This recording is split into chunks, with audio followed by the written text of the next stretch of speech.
Chers frères et sœurs, quelle est la relation entre la dévotion au cœur de Jésus et la miséricorde divine? Pourquoi inviter le recteur de Paray-le-Monial, qui est le lieu source de la dévotion au Sacré-Cœur, ici, en ce lieu, en ce premier vendredi du mois, où vous êtes si attachés à la miséricorde divine que vous célébrez? Comment est-ce que, dans le plan de Dieu, les choses sont cohérentes et comment nous pouvons y entrer? C'est ce dont je voudrais vous parler aujourd'hui. Vous savez qu'il y a 3 fêtes liturgiques instituées dans l'Église catholique suite à des apparitions privées. La première, c'est la fête du Saint-Sacrement, la fête Dieu, suite aux apparitions à Sainte-Julienne du Mont-Cornillon en Belgique, au XIIIe siècle. La deuxième, c'est la fête du Sacré-Cœur, justement, suite aux apparitions de Jésus à Sainte-Marguerite-Marie, il y a 350 ans, à Paray-le-Monial, en France. Et la troisième,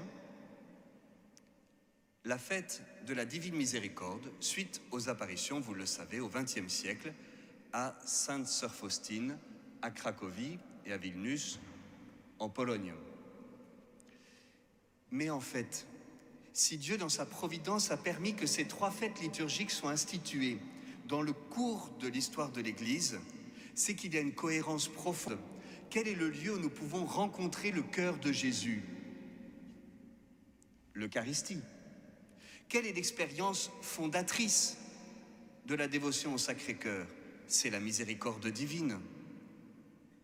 Il y a une cohérence très profonde entre ces 3 fêtes. Et peut-être nous faut-il la redécouvrir pour que nous ne juxtaposions pas, un peu comme un millefeuille, des dévotions qui s'accumuleraient, mais qu'au contraire nous soyons comme profondément unifiés et intégrés. Le pape François, dans son encyclique Dilexit Nos, j'espère que vous savez que le pape François a écrit pour les 350 ans des apparitions du Sacré-Cœur à Paray-le-Monial une encyclique, Dilexit Nos, il nous a aimés justement sur le cœur de Jésus. Et il dit que la plus belle prière au Sacré-Cœur, c'est celle de Sœur Faustine, Jésus, j'ai confiance en toi. Finalement, la fête du Saint-Sacrement, c'est le cœur de Jésus qui se donne dans l'Eucharistie. C'est Jeudi Saint qui est rendu actuel. L'institution de l'Eucharistie. La fête du Sacré-Cœur, c'est la contemplation. Ils regarderont celui qu'ils ont transpercé. C'est la contemplation de Jésus qui meurt sur la croix et de son sein jaillit des fleuves d'eau vive. C'est l'actualisation du Vendredi Saint. La fête de la Divine Miséricorde, c'est le cœur de Jésus qui se donne à connaître au jour de la résurrection. Et 8 jours plus tard, « Mets ta main dans mon côté », dit-il à saint Thomas. C'est comme si nous était donné le mystère du cœur de Jésus actualisé dans le Triduum pascal. Jeudi Saint, le Vendredi Saint et le Dimanche de Pâques. Vous me direz, ben oui, mais il manque le Samedi Saint. Et c'est là où nous pouvons contempler le cœur immaculé de Marie avec les apparitions de Fatima. Vous voyez qu'il y a quelque chose de très cohérent. D'ailleurs, si vous regardez l'icône du Christ miséricordieux, mais si ça, c'est pas une icône du cœur de Jésus, mais en fait, c'est quoi? C'est la fusion, ou le mot est peut-être maladroit, la rencontre entre 2 passages bibliques, parce qu'à aucun moment dans l'Évangile, Jésus apparaît tel qu'il est représenté sur ce tableau. C'est l'eau et le sang qui jaillissent du cœur de Jésus transpercé sur la croix. C'est le Vendredi Saint, c'est le mystère du cœur de Jésus, ce jour-là, de la mort. Et c'est en même temps l'invitation que Jésus fait à saint Thomas, « Mets ta main dans mon côté », le jour de Pâques. C'est en même temps la mort et la résurrection. Et c'est l'envoi en mission. Finalement, la fête de la miséricorde divine, c'est une actualisation de la fête du Sacré-Cœur. C'est comme si la fête du cœur de Jésus était redonnée à toute l'Église, tournée vers la joie de Pâques et l'annonce joyeuse de la joie de l'Évangile et de la miséricorde du cœur de Jésus. Et c'est pour nous important parce que sinon, on va accumuler les choses, les dévotions, et la vie chrétienne ne consiste pas en des dévotions, mais dans l'expérience du feu. Dans son encyclique, le pape François parle du feu. Je ne sais pas quelle image vous avez du Sacré-Cœur. Parfois, on le représente comme quelque chose de très sanglant, très sanguinolent. Alors, ceux qui aiment bien ça en raffolent, ceux qui sont un peu allergiques s'en éloignent. Mais l'expérience de Marguerite-Marie, ce n'est pas un cœur qui saigne. c'est un cœur qui brûle. Jésus apparaît à Marguerite Marie avec 5 soleils à la place des 5 plaies, et la source vive de ces flammes, c'est la fournaise ardente du cœur, et elle plonge dans le cœur de Jésus. La dévotion au Sacré-Cœur, c'est l'expérience du feu, c'est d'expérimenter combien le Seigneur nous aime, c'est le feu de l'Esprit Saint. Parce que le feu dans la Bible, c'est l'expérience de l'Esprit Saint. La source de l'Esprit Saint, c'est le cœur de Jésus. Et quand le cœur est transpercé, jaillit l'eau et le sang, cette eau qui jaillit du cœur, cette eau vive, c'est enfin la réalisation de la promesse que Jésus avait faite. Je te donnerai l'eau vive à la Samaritaine.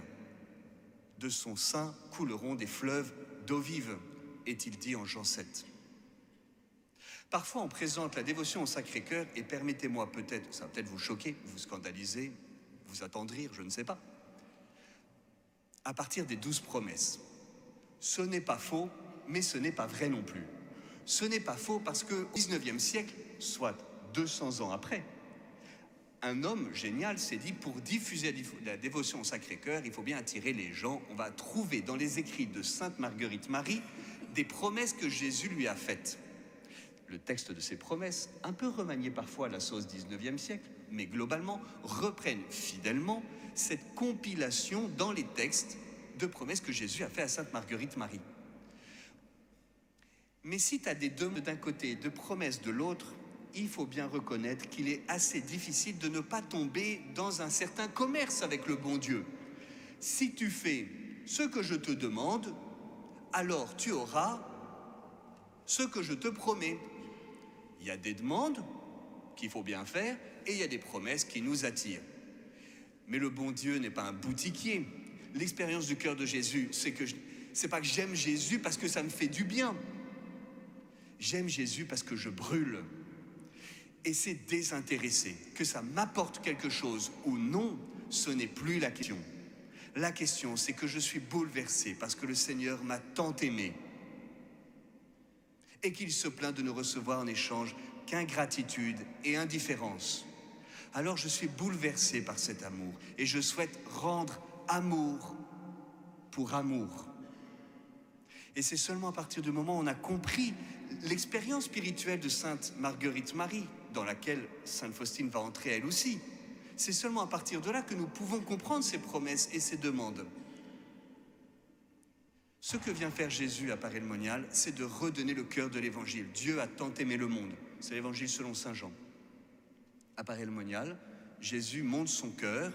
C'est d'ailleurs même un titre d'une des parties de l'encyclique Dilexipnos qui reprend cette expression de Jésus à Paray-le-Monial. Voici ce cœur qui a tant aimé les hommes. C'est une nouvelle déclaration d'amour. C'est pas moi qui le dis, c'est le pape dans son encyclique, que d'ailleurs je t'invite à lire, justement pour approfondir cette dévotion. Mon divin cœur est si passionné d'amour pour tous les hommes et pour toi en particulier.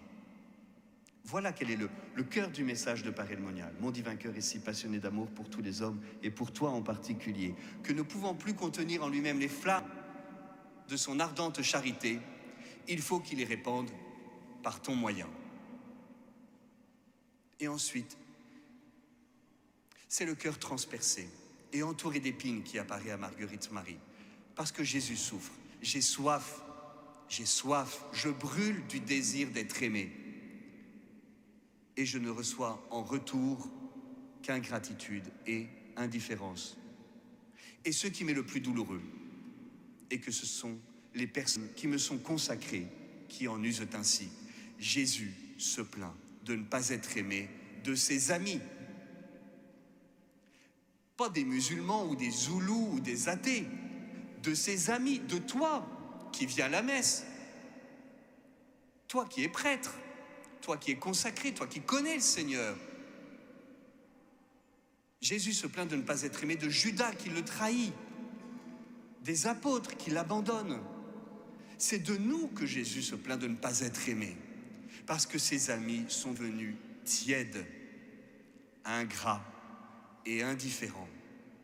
Alors il adresse une demande à Sainte Marguerite Marie.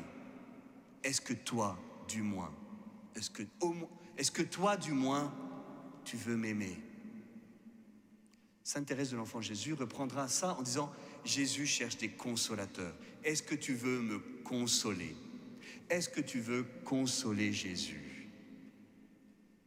Et le pape François va développer dans son encyclique Didexit Nos la spiritualité de la consolation en disant que c'est en consolant Jésus que je suis consolé et qu'à mon tour je peux consoler ceux qui sont dans l'affliction et la peine.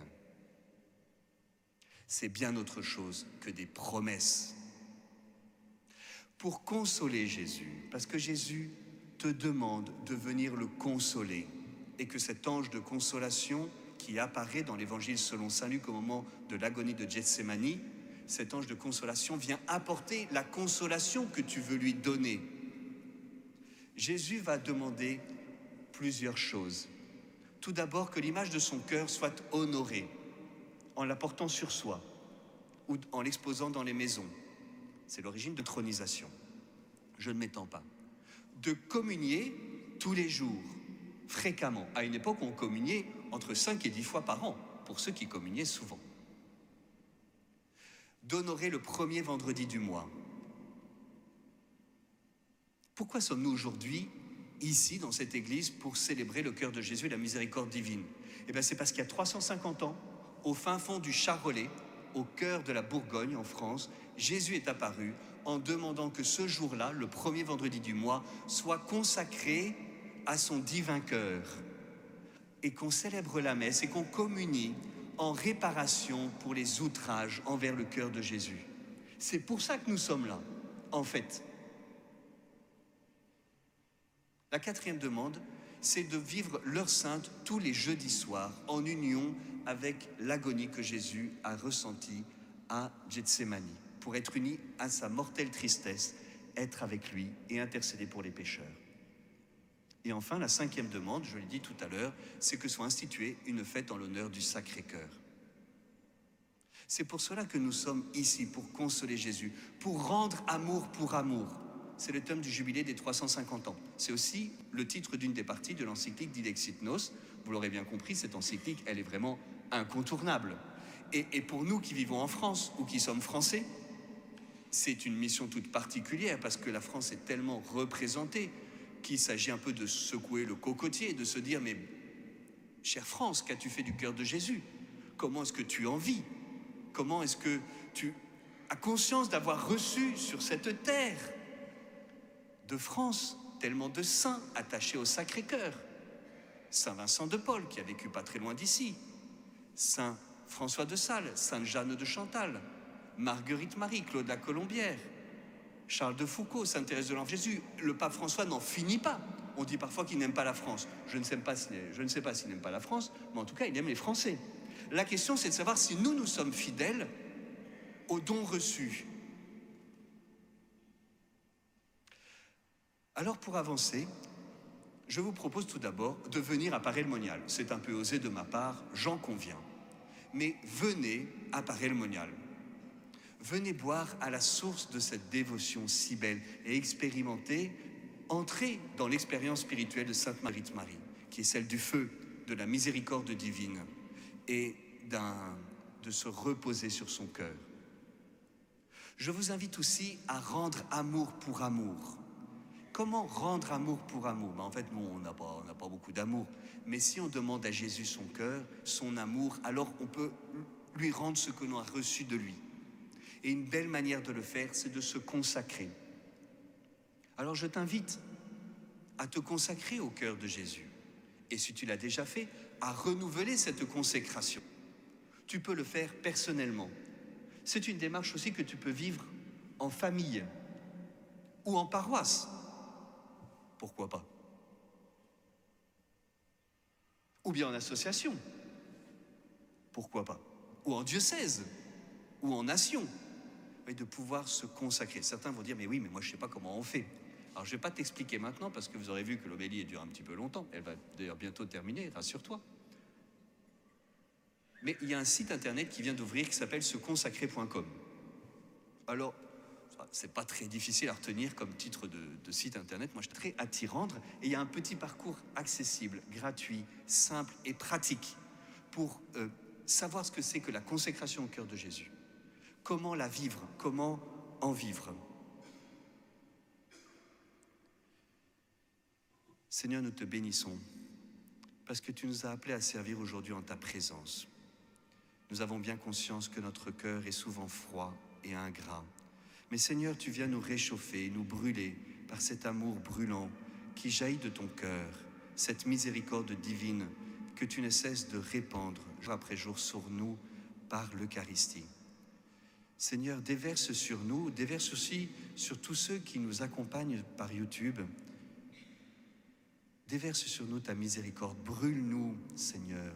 Viens faire de nous des apôtres ardents et brûlants de ta miséricorde, que nous puissions témoigner au monde de quel amour il est aimé.